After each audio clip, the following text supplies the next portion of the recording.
If you've got a question, the voices of resin are here. Oh, PlastChicks. PlastChicks is an SPE sponsored podcast. Lynzie? Brr, it sure is cold today, isn't it? Yes, love this fall weather that we are definitely recording in. I put on a sweatshirt to get into the spirit since we're recording this in the summer, but we're going to be releasing this in like the fall, late fall, I think this episode. So yeah, I'm wearing shorts down below, but I went full tropical, so I have I did not get the memo, but the weather did. It's about to rain. If that buys me any points. Thank you. That helps. Yeah, getting into an autumnal. I could maybe go upstairs real quick and make myself one of those pumpkin spice kind of situations, but it would have to be iced because it is really hot today, actually. I mean, I'm never against anything pumpkin spice flavored, but a hot one might be a little too much midday in the summer. So maybe let's not. Yeah, right. Well, I'm Mercedes Landazuri. And I'm Lynzie Nebel. And with our powers combined, we are PlastChicks, the voices of resin. We sure are. And you know what? If you want to listen to us or get more crazy seasonal conversation going. If you want to see our seasonal outfits, yes. which are going to be posted in November, you can catch us. Yeah.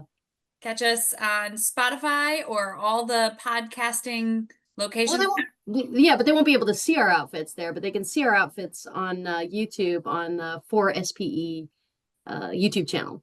That's true. You can. I'm really wanting people to see the effort that I put into my sweatshirt today because it is burning here. Okay, everybody, please buy into the bit. Go to the YouTube for this one. Well, we have two guests today, which that's always my favorite when we have extra people because that just makes it more exciting. It's a party. And I think they're dressed in their summer outfits. I don't think we gave them the autumn memo, so we'll forgive them. But we have David Routsis, the president of Routsis Training, and Hannah Donnellan, marketing and sales associate. Hi, guys. Hello. Thanks for having us on. Hello. Yes. Thank you for having us. So, David, Routsis has been in business for about 30 years. Is that right? Yes, it is. It's a company that was actually started by my brother, Andy. He is actually was a ULowell grad. And he started out originally doing a lot of consulting work. So he had a few different businesses that he tried, anything from mold making to whatever. And then finally he realized that the real thing people needed was education. So I told him, why don't you start recording it or offering something like that? And that's what he did. So that's the company we have today now, providing education for plastics.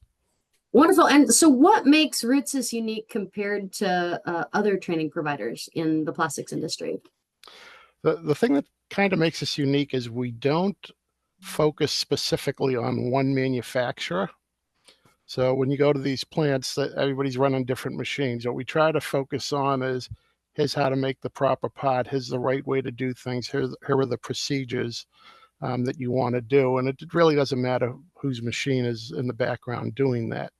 So we try to keep it general. And I think a lot of people like that because if you go toward a manufacturer, then you kind of get pigeonholed into just that manufacturer. So that would really cut down the audience that we'd have. We also, as part of the online, we're subscription based is the way we do it, and it's per active user that we do for a year. But besides that, we also provide on-site training. So we'll go to somebody's site, spend 2, 3, or 4 days there, and show them on their equipment how to do things, how to make things better. And with that, we also pair up our online training so they actually get both. So that makes us a little different there. And the third piece of that we do is our Right Start program. We have a lot of particularly large companies that really want us to run their program, but they want us to taper it to their individual employees. So we will speak with them up front, see who the people are, what positions they have, and what they need. So we'll actually take our training and set it up for individuals to be able to take what they need. So it's not, the same thing for everybody. So we can move, pieces around and courses around for them as well. Yeah. Go ahead, Lynzie. Well, I was just gonna say, I like the individuality kind of coming in for each company, making sure that like specific types of employees are getting the right training that's pertinent to them. You think about a company that's maybe running several, types of equipment or types of product. You're not going to run, companies that do medical product, but also do like larger consumer goods. You're not going to be running those things the same way. You're not going to be, telling them to, handle these things in the same manner. So that individuality, I think, really, really bolsters the argument for, doing something subscription and in person. How do you measure the long-term impact and the effectiveness of your training programs on your client operations and within like employee development? Well, some of the things that we do is, first of all, with all of our courses and everything, we can track how well people are doing and where they're having issues. And we can take a look at those sections and improve them, make changes. A lot of our online training is changed as we see things changing. However, with this industry, there's a lot that stays the same. So it gets kind of interesting there. So what we do is we look at the scores, how well they're doing, what they need, also what changes are going on in the marketplace. And as we update our courses, we will put that information in there as well. But we also want to make sure that everything that we have in there is correct. So we want to be able to see it ourselves, see what's going on, talk to clients and experience what they're experiencing as well. Now, I'm curious, David, what challenges did you personally face in your own learning journey? Or maybe do you remember any stories that Andy told you that he experienced? And how has that shaped the design of Routsis training courses? Well, it's definitely changed. As far as plastics, I actually grew up with two brothers who were in plastics, one older, one younger. And so I would say probably every day, almost every day, I knew who all the players were out there, all the companies, what they're doing, because as I was sitting in traffic in early morning going to work, I'd talk to my brother and he'd tell me everything that's, who he's talking with and what companies are doing, what that type of thing. So it hasn't been the type of thing where all of a sudden I stepped into it, knew nothing about. So I had an idea about that. I also, when I was younger in my teenage years, I actually worked for a summer at a plastics plant, and I made those Like giant we all do. Yeah, I made one of those. I was making a lot of coolers, different size coolers. Oh, okay. So that was rather interesting in the middle of summer, especially when they didn't really have a lot of good AC back then. So Middle of summer. Yeah. so it was a good Brutal workout. time.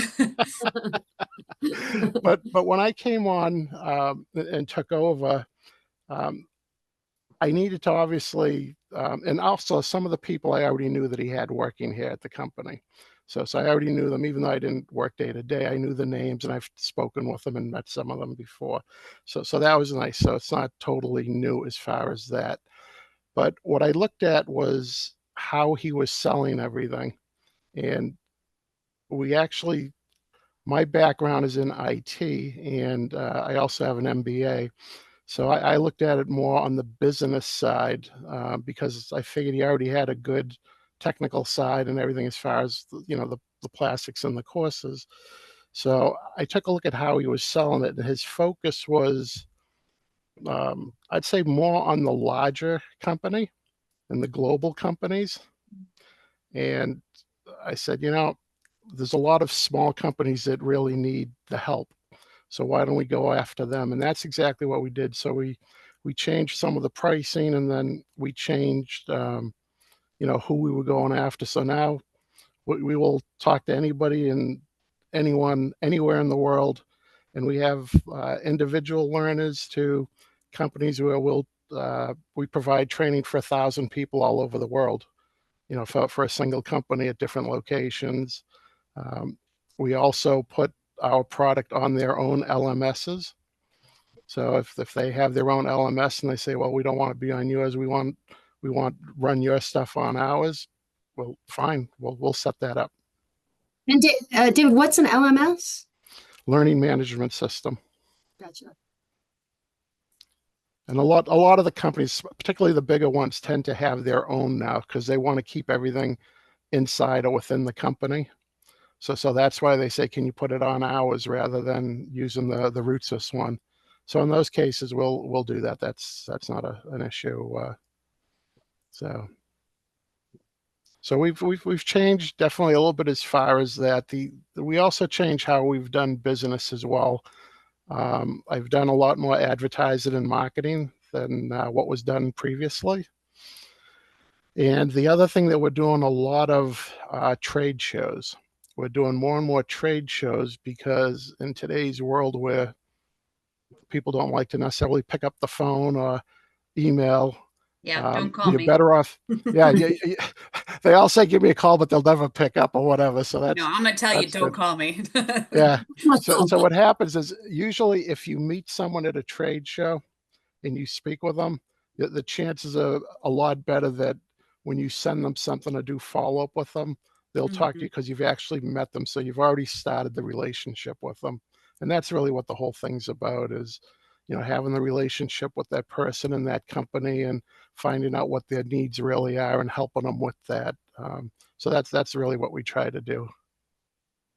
And Hannah, you've, jumped in as marketing and sales associate, and David kind of touched on the fact that you guys are kind of starting to approach marketing in a new way. Can you tell us kind of where you've started to take that now that you're part of the team?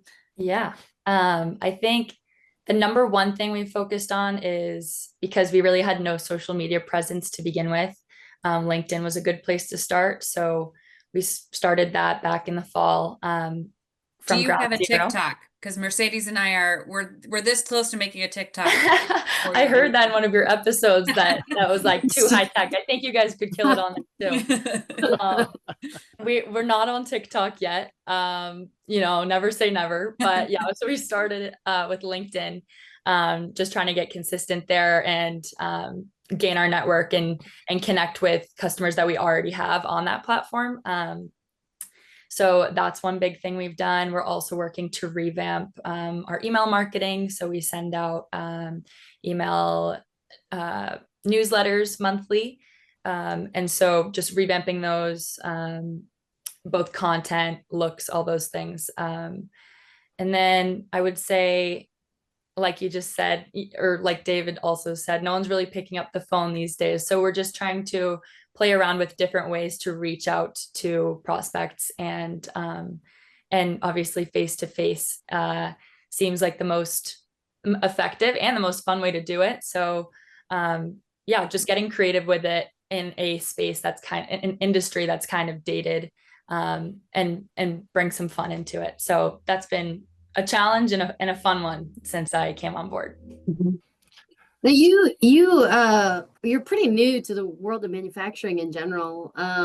You recently completed your MBA and then got into the industry here. So what was it specifically that drew you to Routsis Training, or the plastics industry? What are your thoughts on it now that you've been in the industry for like a year plus at this point? Yeah, just under a year. I'd like to think it came on in September. Of the industry. What was that? It's the charm of the industry. That's definitely. Yeah, there's a lot of charms in the industry. I feel like I see something new every day. I think so. I came on. PlastChicks was definitely not something that was on my radar. I basically didn't even have a clue really what this industry did or what it was about, which sounds naive, but now 10 months in, you realize that it's literally a part of every single human being's every day. I came on board a connection, Natalie, who was with us, was with Routsis before I was, as an intern last summer. We were friends from college, and she connected with me with Dave last fall. So David and I had a discussion, and we just kind of went from there. And then a couple weeks later, he offered to bring me to a trade show, it was MAPS. Oh, nice. Conference, yeah, in Indianapolis. And so I just jumped at that, and I figured that was the best way to kind of see in person what the industry was all about, and what a great opportunity. So went for that, and then we're here now. But I think too, as much as I never expected I would be in this industry or in this space, in college I did take some user experience classes, just design of things and design of experiments, and I found that to be super interesting. So just like, looking at how things are made, and how like a door handle works, things like that. And so that's something that I've found since being part of the industry is really cool, is like you're constantly thinking about how things are made that you use in everyday life. I'm currently in Sweden. I have family here that I'm visiting, and the EU just passed a law last summer that all plastic bottle caps that you like one-time use have to be stay on the bottle. And so like I was just thinking about that, how that might change the manufacturing process, and like all that has to do with that. So I feel like my mind is just constantly going about how things are made, where this came from. So it's been pretty fun. Very cool. Yeah, I saw. You can't stop. Yeah, I saw on your LinkedIn that you had native proficiency in Swedish. Very cool. So I know that Routsis Routsis. You can cut that, edit it. So Routsis has training in I think 6 languages right now. Is that correct? Correct. Yep. Is Swedish one of them? Will it be at some point? Is it Come on, David. Is that Not the next yet. one up? If there's a client that comes forward that wants it, we can come up with it. Especially with today's technology too, because some of that gets easier to do. Absolutely. Now you mentioned that, I mean, obviously, one of Routsis' strengths is tailoring these programs. And you said, you're not specific to particular machinery manufacturer. Are there particular processes that you focus on? Are there particular, you said you're worldwide, are there specific geographies or languages that you're focused on, or specific levels of or skills of knowledge? Yeah, there's a lot of questions in that question. Yes, there are. Yeah, those are our favorite. Start off, David, and then I you like can this. fill in. So well, as far as what happened was that the company originally was focused on injection molding, and then we've made a good push. There was a little extrusion, but very little. We made a big push into that side of extrusion and also blow molding. So those we've grown into. As far as the languages, the 6 of them, the way they came up was really based on some of the international ones we have, where some of them were early accounts, for example, Malaysian and Portuguese, stuff like that. It's where we had bigger accounts and they asked for that. So it was put that way. But mostly everybody today wants English or Spanish. So what we've been doing is making sure everything is in those 2 languages. And then as far as the others, we will add those as it comes up and as they're needed or we get requests. And we've had a few different requests, but sometimes it doesn't make it worth it to do it. Or with today's technology, if they really wanted the info, we could take what we have, run it through AI, through a translator, and give it to them. But there's a lot to that process, because even if you go, for example, English to Spanish, the process we go through, because of the different dialects and everything else, it's a job in itself where we go through, we'll record, we'll write the scripts, we'll record it, and we'll send it out to some of our clients in different areas and say, are those the right words? Is that how you refer to this? And they'll say, yeah, this is correct, or no, this isn't. So we have to look at, I think last time when we just converted some of our courses over the past year, there were over 800 terms that we had to go through and look at and make sure. So what we try to do is we only want to make one Spanish. So we'll put in there his the word, but we'll say it could also be this and this if we need to. That way we cover everything within the same one. So the same thing would happen with any other language. You'd have to go through that and go through the proof to make sure that you're actually telling them the right thing, the way that they would understand it.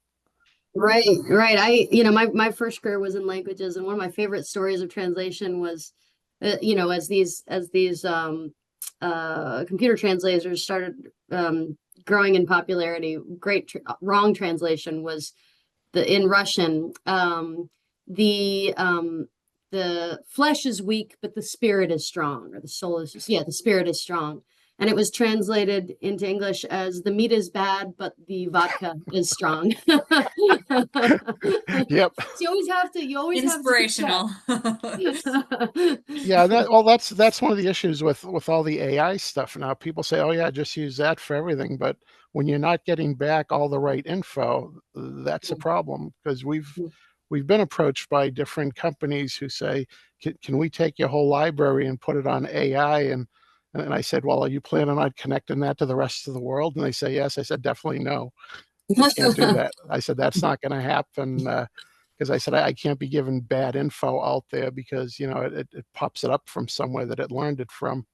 Mm-hmm. So you really have to be careful with it. I mean, there's a lot of good to it, don't get me wrong, and there's a lot of stuff that you can do with it to help out, but it's not ready to rely totally on it right now. Yeah, I mean, I'd say that's probably one of the bigger changes this industry is kind of going through right now. It maybe doesn't seem directly related to just plastics, but when you start to think about it in terms of training, are you just popping it through AI? Are people starting to just research based off of AI? And like, I could be pretty confident that all the information on plastics out there right now is not what we'd call up to snuff. Mm-hmm. So you don't want to be learning it based off of that. What are some of the other changes in the industry you've seen over the years, and how has that affected training needs? Well, I don't know if I've seen enough changes in the time I've had it. Changes a little slow sometimes. because it does take time. And my brother used to tell me that as well. And one of the things that it was interesting, because I've spoken to a couple clients, and one of them said to me, a few of your courses, they look old. I said, what about the information? He says, oh, the information is spot on. So I said, so what's the problem there? He says, well, when you look at it, the person's dressed, in the 90s or something instead of today. I said, well, we'll take care of that. So when you listen to people and you talk to them about it, it's is there change? How much change is there really? And so that's one of the things that we look at. But I haven't, I've got a few accounts that said, what about AI, or what about virtual reality? And I said, have you ever tried the goggles on? They said, yeah. I said, how did that work for you? They said, I got sick. I said, well, that's why we haven't come out with it yet. Yeah, that's a great point. But there are some big changes happening in the manufacturing workforce at the moment, right? With all the retirements. Because there's an issue. Oh. It looks like it froze up for a bit. Yeah, that's huge. It did for a moment. Yeah. Yeah. It seems okay now. Yeah. I don't know. Do we want to go back? Yeah. I think we missed some of what you were saying, David. Yeah. Just go ahead and start what you were just saying, and we'll.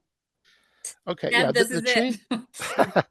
the changes that we've been seeing, and I've been actually, I don't want to say it's a change, because I've been hearing it since the beginning, since I took over, is they're losing people. They can't hire people. There's people retiring. They're afraid of losing the knowledge. So that's standing out. Whether it's this industry or any others, you typically hear the same thing.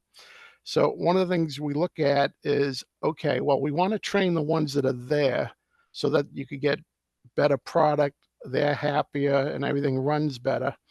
But also, one of the things that have been changing is the use of robotics.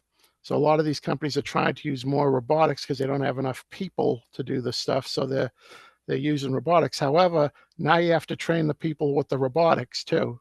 So you don't necessarily lose people, or, it's kind of, you lose on one side, but you have to add it on the other side.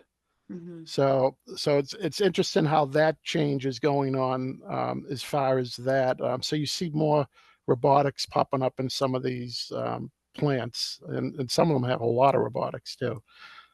So you see that they're worried about the people retiring. So one of the things that we try to definitely push and talk to people about is, look, you need a base. So you have to have everybody's knowledge base start, and this is the purpose of us training right from the beginning, that you bring everybody up to the same, and then with what the people who are retiring, what they know, add that into it if there's something specific to their manufacturing process. So we'll add that in. But just because people are at all different levels, and the funny thing too is the number of people that say they've been doing this for so long, they know everything. We say, take our test, and then when they get a 50 on it, we look at them and say, okay. And then all of a sudden they start buying it, and then we said, look, it's not to insult people, because that's not the point of it. The point is, people know different things, and they might know specifically about what they're doing. But if that plant brings in other types of operations, like you see some of them doing injection mold, and then they add extrusion, stuff like that, well, you're not going to get that same person that knows everything anymore. So what we try to do is get everybody's knowledge to be the same going through. So that's why, as we talk to them about our courses, you're bringing everybody in, and for the ones that already know the stuff, yeah, they can go through it quicker. It's just just shows that they know that part of the knowledge, but they're always going to pick up stuff that they didn't know, and then that's what we're trying to do with it. Yeah, you can get so far down the road in your own lane, and without realizing how much you've dropped on other processes, other materials, even, even just like requirements, you get into like implantables, like you're down that path, and that's what and you think, okay, I know implantables, I know the top level of what I need to know about injection molding in medical. And it's like, well, not really. Like if you go back to just like a med device, like you're going to have different requirements. You don't need to do this other stuff. Maybe you're starting to over engineer, like there's so much stuff you can drop along the way if you're not paying attention to like all what's out there. And it'd be insane to ask one person to know all that stuff. So it's like, it's okay to get a 50% on the test if you've been in a path for a while. Yep. Yeah, it blew my mind when I first found out that rotomolding didn't use pellets. I was like, what? But everything starts with pellets. How does it not use pellets? No pellets. Yeah, there's so many neat things about the whole industry, because I've seen different plants, and I do a lot of plant tours as part of this to see what's going on, what people are doing, what they need, that type of thing. And it's always very intriguing when you see some of these things, parts that are made and all that. I remember we had a conversation with one of the guys that works with me, and we were talking one day. Don't ask me how, but we were talking one day about chickens. I don't know if Hannah will remember this one, but they said, they make contact lenses for chickens. And I'm having breakfast with him as we're talking about this. And I'm like, really? And he says, oh, yeah. And then, so he's telling me about it, and I'm laughing hysterically. This is breakfast. And he's telling me about, so he says, you have to Google it. So I Google it, and I start reading it. And yeah, they make red lenses for them. And the reason they make it is that they want to make sure that they're not as aggressive, so they don't go after each other. And apparently it stops them from doing that. So I said, how the heck did you ever come up with that? He said, your brother Andy took me to the place that wanted it, and he actually helped them make it. I'm like, wow. Really? I said, that's pretty cool. So I started Googling it and going through it. I'm reading about what I said, this is real. I said, who comes up with this? So then I said to him, and he had no answer. I said, so how do they get the lenses off the chickens I don't after? want that job. The on or the off. I would not want any part of that job. Any part.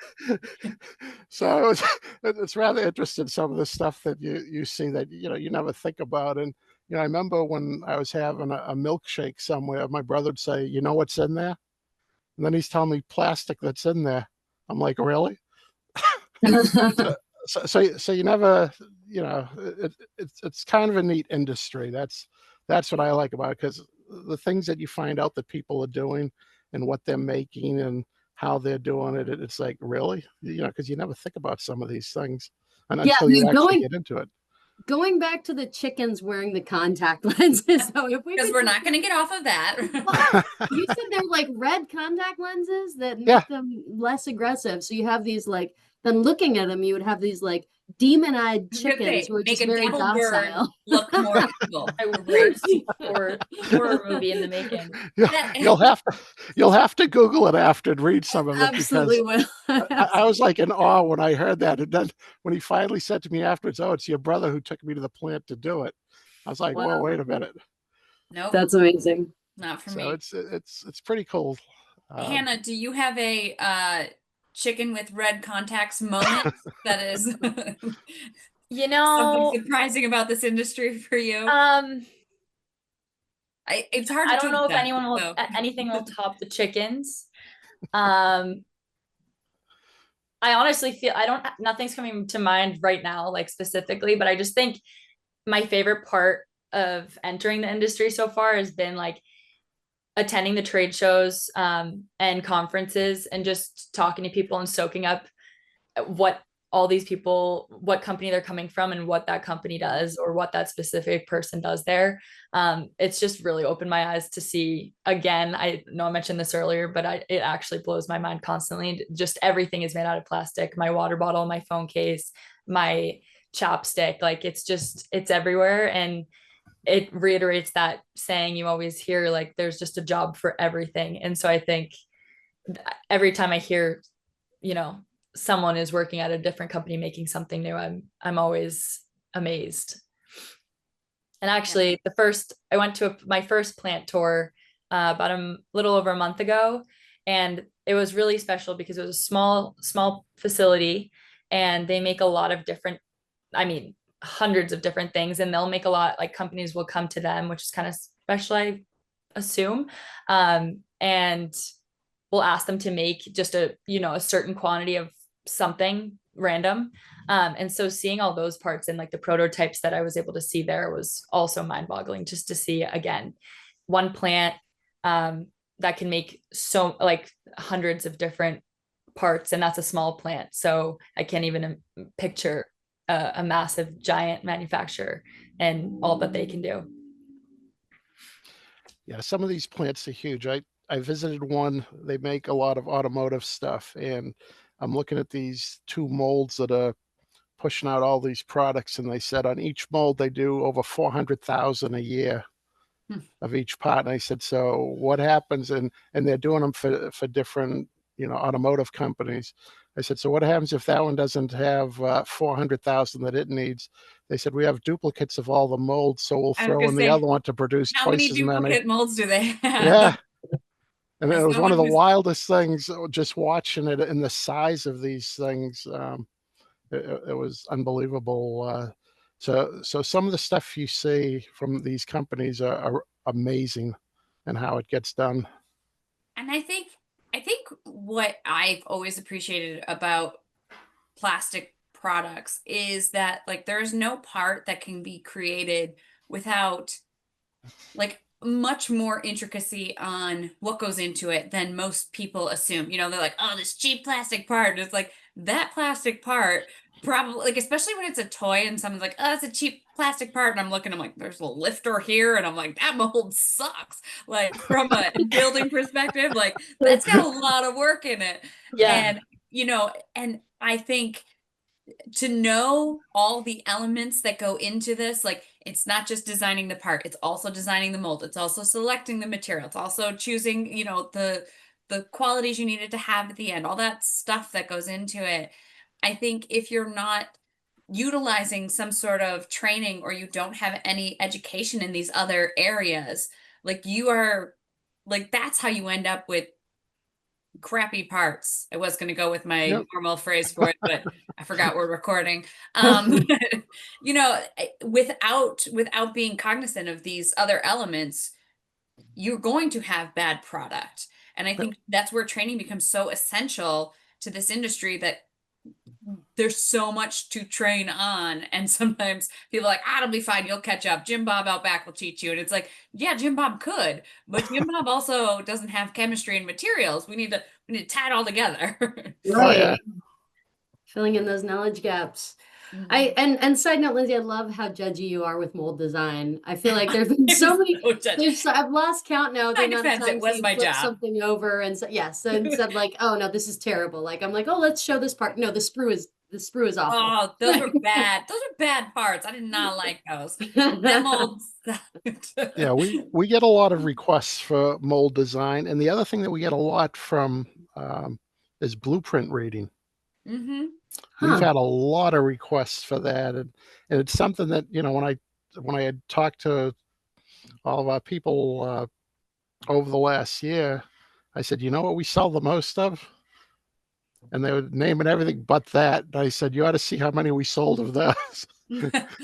And so now I see them coming through all the time. So if Wow. you know, that might be something that some of these companies start with, so they'll buy that from us, and all of a sudden they'll say, okay, why don't we look at all these other things now too? So Yeah. but there's a lot of that going on today. Interesting. That's kind of where I cut my teeth in injection molding, was, you know, reading the blueprints. And, you know, thankfully when I started, my boss was very like OG in mold building. So he would like, we'd throw it up on a big screen and he would like go through it. So I had that experience, but like, not a lot of places have that opportunity to have someone that skilled and knowledgeable walking you through a mold design every time you see one. Like that is Oh yeah. that was a blessing. So looking ahead, what skills do you think are going to be essential for the next generation of plastics professionals? And how is Routsis preparing to meet future workforce demands? The way we try to shape what we do is, I do have plastics engineers that keep up with what's going on in the world, and they visit different plants because they'll go in and do the on-site training. So they see what people are doing as well, and we get calls from others, even if they don't buy our product. They'll call and say, can you look at this or that or whatever, and we've done that and helped them out. So what happens is we take a look at what we see being done in these plants, also what people are starting to ask for. So there are other things that we have that we're working on now that we haven't released. And I'm not prepared to announce them right now. So I'll Maybe stop in November. I'll stop on that. November. But what happens is we keep an eye on the whole industry and what's going on and what looks to be growing, what we're getting requests for. And that's how we come up with what direction we should go in as far as that. At the same time, this year we've been putting on a big push, especially the latter half of this part of the year, to update our current videos that we have as far as the training, just to bring those up. The content in them is correct, and we keep up with all the written content that's part of it. It's just the fashion that needs the update. Exactly. Gotta get Yeah. out of the 90s. Yeah, it's the wrapper. Yeah, you know, you got to change the wrapper Been on it. around. So We that are, we're yeah. changing, but there's other things that we've actually said, okay, we'll hold off on and we'll do it next year because we want to update that so we don't hear that line anymore saying a couple of these, you know, look old. So we're trying to satisfy that, but at the same time, we have other stuff. Also continuations for the extrusion courses, and also blow molding. There'll be more of that. So there's more coming out that we just had to change some of the order of it, just so we can take care of any criticism or, you know, that people say, what about this? I want to make sure they're not saying, what about this? It's like, what else do you have? What else can we get? So I'd like to just change some of that. But it doesn't stop them from buying it. And a lot of our clients definitely repeat, so they keep going each year, because obviously their personnel might change as well, and what they're doing may change. So typically it's not a one and done. You tend to keep them for years. There's some that I've been looking at that we've had for 20 years that I go back and I look at them like, wow. So which is great, which tells you we're doing something right, which is good, which is the whole point. What we're trying to give people the education and the info that they need, at the right price point, and get them the knowledge they need. Because that was always the big thing that my brother always said. He said the people just need training. They need someone to say, here's how to do it, here's how it should be done. This is right, this is wrong. Because a lot of the work he started out originally was a lot consulting work. And he said he can't get around to everything, and he loved to travel. He'd be in Malaysia, Singapore, all over the place. But he said the only way he can hit a lot of people and a lot of companies is to provide this type of training. So that's what he actually switched to, and he cut down all the consulting and said, this is how you're going to learn it, because this is the right way to do it. Plus, not only do you go through our courses, but if you need to refresh, go look at them again, because you have them for the year. Or if you re-up it again to get more, you still have time to look at it all you want and go through it and take the tests and make sure you're keeping up with it. Yeah. Yeah. I think to wrap all that up and kind of touch on the other question you had, Mercedes, about like looking into the future. I think we've mentioned this a little already, but there is a retirement wave happening, and also we're looking for new workforce to come in and obviously replace those people. And I think from my perspective, there's a bit of reluctance to invest in college. There's a lot of looking at trade schools and things like that. And I think this is a great option, or something like a Routsis, something like what we offer in certifications, that offers a structured, visible way that to get the knowledge that you need. And maybe you have young people coming in that have no experience, and they can get up to speed. And I think that's another reason why the certifications is so appealing. And that's along with like the individual courses David mentioned that we sell a lot of. Like the certifications is definitely our number one thing. People really value it because, one, individuals can take it from point A to point B. Maybe that's something that comes with their name, and they can take with them. It's transferable. But also, like we already mentioned too, like within a workforce, within a team, even for everyone just to speak the same language and have that structure and accountability that everyone's on the same field, whether you have been there for 25 years or it's your first day, for everyone to be able to speak the same language. And also it kind of shows the leadership of that, maybe the guy that's been there the longest, to be able to take the course, take the steps to also get certified. And that leadership will trickle down, and I think inspire the new workforce into wanting to invest in training as well. So just kind of a peek into the future from my perspective. Yeah. And, not even just the people that are not going to college or anything like that, but, there's not that many plastics engineers that graduate in a year. You only have a handful of schools, and they're only graduating a small amount of, students every year. And so, we're capturing a lot of the mechanical engineers, the material science people. We need that. Again, going back to like bridging that gap, how are you going to do that? It's something like this is going to be your best and like easiest method to tie those together without, just launching a mechanical engineer into an injection molding machine.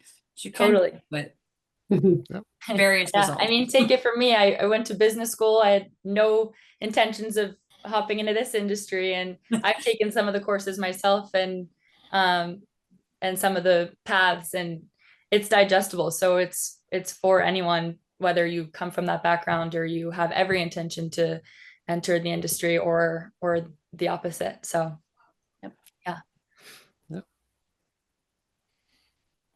So what advice do you have for companies looking to launch or improve their training programs? Do you want to take this one, Hannah, or you want me to? We can tag team it. The reason I asked Hannah is because she started on, well, she's doing some of the sales now, so I'm not sure how much questions she gets regarding that. So yeah, I mean, it seems like a lot of the people I speak with, either, some companies have great training in place, great programs, super structured, they totally know what they're doing, and their employees love it. And maybe they're just looking for some supplemental courses or something to add to that, which is why they would reach out to someone like us. So that's interesting. And then you have the other side of the spectrum where, whoever's reaching out finds that maybe there's no resources within their company. Maybe they're a really small company. Maybe they, are just, their resources are used elsewhere. And so they want to outsource. But whatever it is, I think just starting with the fact that training is really important and needs to happen no matter what size company or where the company is at. I think that is a starting point that would start, help the launch or the improvement of a training program. Just buying in and having everyone at the company buy into the fact that training will improve the processes and improve the outcomes, and in turn, help get their customer the best product. So I think buy-in is huge. And I think that's something I've heard too from people I've spoken with, is that like maybe you have a couple that are really pushing for it, and then you have some backlash or some hesitation or reluctancy from other people that might not see the value. So I would say buy-in is like the number one thing I can come up with. Mm-hmm. That's good. I have a couple more for you because I want to see what Hannah would say. That's why I put her on the spot for that. Put me right on the spot. Which was good because I've had pretty much the whole gamut. For example, we have some clients that say, oh, they do their own internal training. They don't need anything. But then what happens is they start looking at ours, and we tell them, just look at it and see. And all of a sudden they start buying. They say, okay, we'll add yours to what we do now. So now they start changing it. Then we have, which I think is funny, as I do some of the invoicing and all that, is I have some companies that say, no, they don't want training. But if I tell them how many people at their company have bought our training and are using it individually, they're like, what the heck? They said, we didn't know that. And, because they'll say, no, we don't need the trade. No, because your people are already buying it individually. So some of them I've spoken with the individual. I said, well, why don't you talk to whoever's heading it up there and say, there's already people using it. Well, why don't we do it? And then we end up selling them as the company now. So now the company says, okay, we'll buy it. So it's kind of interesting, the mix that you get, and also some of the way they come across with this. We have some companies who really love what we do because they really say this is their whole product for training, their way to do it. They use us for everything they like. They say the people like it.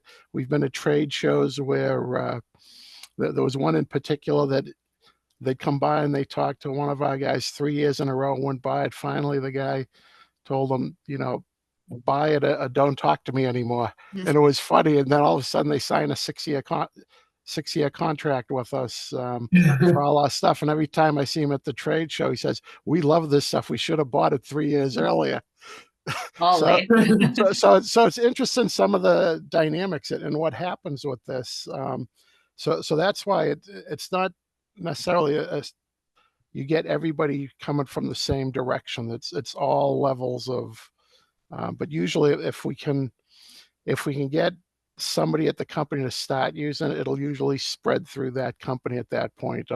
If they talk to whoever's there, if we'll ask them, you've bought these 3 courses from us, who's in charge over there, can we talk to them? And then usually we'll talk to them and they end up buying a lot more of it because they say, yeah, it's working, because now they have someone in their company who's already been using it, but they didn't know about it. So Right. so that happens You a need the lot. guinea pig first. Yeah, exactly. And with all this stuff, if people are interested, we'll set them up with demos of the real stuff. They can look at it, and we say, what are you interested in? We'll give you a couple courses to check out. Yeah. And then they look at it, and you find out right away it's either a yes or no. And then someone that told us no for the last 10 years, now all of a sudden they're buying it. Right. It's like, what changed? But so it's the same people you're talking to, which is really interesting. If it was somebody else, like someone else taking that position, a new position, that's one thing. But when it's the same person who said no and now they're saying yes, it's like, okay, what's going on now? Everybody's retiring. Everybody's Exactly. So he's saying, here, we'll get you set up. Now I'm going to leave. So panic.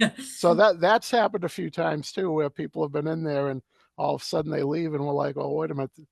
Because we try to keep up with what they're doing by looking at, are they using it each month and stuff like that. And if we see it drop off, we'll call. And sometimes we call and they say, oh, that person just quit.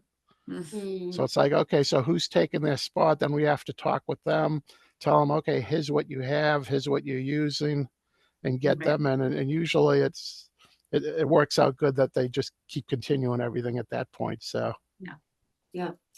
Well, David and Hannah, we're just about out of time for today, but I wanted to give a quick plug because I downloaded your injection molding guide app. So it's fantastic. So Lynzie actually is a legit plastics engineer, went to school for it. I came into the industry, like I mentioned, from linguistics and languages. And so if I had like all of you can't even see on, of course, we have listeners, not people who are looking at this video, but I mean, all of the information on here is so good. And if I had this, like specifically the defects portion that explains like visual defects and the causes for them, oh my gosh, it's beautiful. But then I love it.